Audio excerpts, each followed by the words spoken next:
kaibigan, mga kapatid, isang mapagpalang araw po sa ating lahat. Ano? At pinakita ko lang po sa inyo mga kapatid ang lugar kung saan dito po kami pinanganak.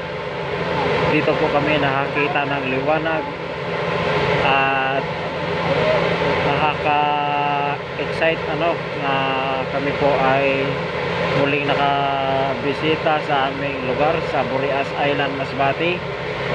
Ito po, malapit na po kami sa aming bayan sa San Pascual, kung saan ay andito ang marami naming mga mahal sa buhay, mga kamag-anak, mga pinsan, tiyuhin, mga tiyahin, at